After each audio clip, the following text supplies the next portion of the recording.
Bismillahirrahmanirrahim. Uh, we will start today with the remaining two receptor families. The first one is the ligand-gated ion channels or ionoreceptors. Ionoreceptors are basically cell surface receptors and they enclose ion selective channels. For example, channels for sodium, potassium, chloride, calcium within their structures. So they are basically involved in the regulation of flow of ions through the cellular plasma membranes, and the receptor of this type controls the fastest synaptic events in the nervous system.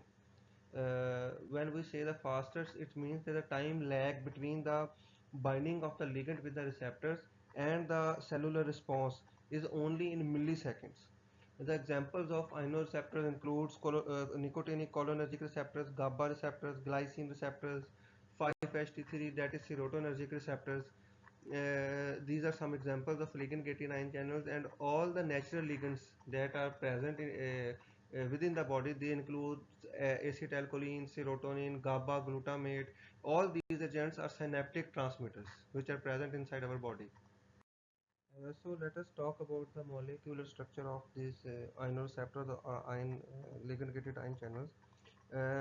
These all ligand-gated ion channels are basically oligomers. Most likely they are pentamers. Most likely. So they consist of protein subunits, and all of these protein subunits are non-identical.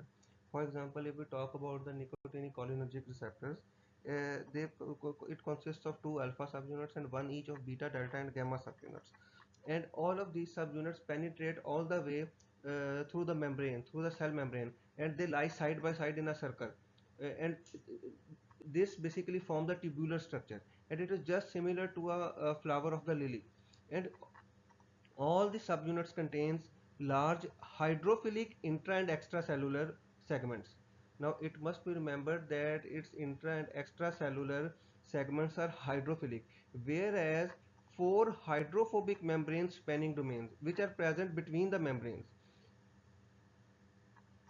So the long extracellular amino terminal region of the subunit, which is present extracellularly, it is followed by four hydrophobic regions. These hydrophobic regions span the membrane and again leave the small carboxyl terminus on the extracellular surface. Now just again have a look into the picture that there is a N domain, N site, which is basically amino terminus site. It is hydrophilic in nature. After this there are four hydrophobic domains that starts immediately after N, and then they span along the membrane, and after that when they originate again on the extracellular site leaving behind the carboxy terminus, it is again the hydrophilic part. So between N and C, all this range that is being shown in this figure, they are hydrophobic and they are spanning around the membrane. Let us start the signaling mechanism for these ionoreceptors. Uh, they basically form the ligand regulated ion selective channels in plasma membranes, as we have discussed before. So they convey their signals directly, and when we say that they are conveying their signals directly, it means that there is no involvement of any transducer.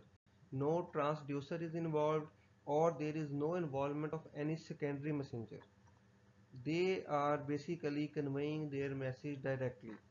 The channels remain activated until the ligand attaches to the extracellular binding site. When a ligand binds to the specific receptor ion channel, whenever a drug or ligand binds to the specific receptor ion channel, where it means that when a drug binds to ion channel, a conformational change produces, and that conformational change basically opens the channel which is present in the membrane, and the relative ion, whatever it is, for example sodium, potassium, chloride, that flows along the concentration gradient. So when this ion flows with the concentration gradient, it alters the electric potential across the membrane, and when the electric potential across the membrane is altered, they will cause either depolarization, for example if the sodium channel is flowing, or it will cause hyperpolarization, for example if the chloride channel is flowing through the cell. So the ligand binding and the channel opening, yani it means the binding of the drug and the opening of the channel. It occurs on a millisecond time scale. A drug will bind and the channel will open and the ions will flow, and action usually decays within few milliseconds, and as after that within milliseconds the action is also disappeared. So these are the fastest signaling system, and drug actions are contributed mainly to the molecular structure of the receptor. And we can say that direct coupling between the receptor and the ionic channel, it is basically responsible for this transport of ions through the membranes. It is another picture of ligand gated ion channels. Here you can also see the subunits, as I have told before that there are two alpha subunits and one beta, gamma and delta, and they are just arranged side by side with each other, and they are basically passing through the membrane, and there is a hollow structure between these subunits, and this hollow structure is basically the ion channel through which the ions have to flow. Whenever two acetylcholine molecules bind with the alpha subunit of this receptor, it will basically opens the channel which is present in the center. And when this channel opens, it means that sodium will flow on one side, and as a response potassium will come out from the other side. So it is just the description of the ligand gated ion channel with an other view. It is again another example or a same example of nicotinic cholinergic receptors, that when a drug binds to the receptor, how a channel opens and ions flow through the cell through the channels which is present in between the membrane. So let us have a look with the summary of these ligand guided ion channel. It means whenever a ligand, for example, acetylcholine binds to the subunits, and the subunits with acetylcholine bind with alpha subunits, as I have discussed before, it will produce a conformational change. When a conformational change is produced, it means that this will make some change in the receptor. So a transient opening of the central aqueous channel occurs, and through that aqueous channel, which is basically ion channel, sodium ions penetrated from the extracellular fluid into the cells, right?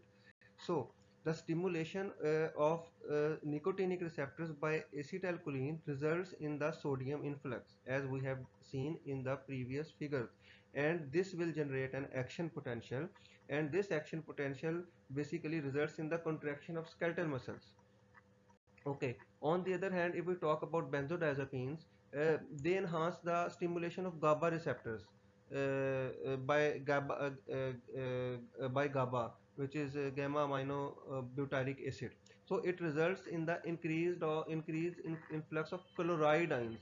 And whenever chloride influx occurs, it will cause hyperpolarization of the respective cell. That is opposite to depolarization. So there are many examples of such receptors for that I have told you before. There are some examples of ligand gated ion channels like glucagon receptors and certain subtypes of dopamine and serotonin receptors.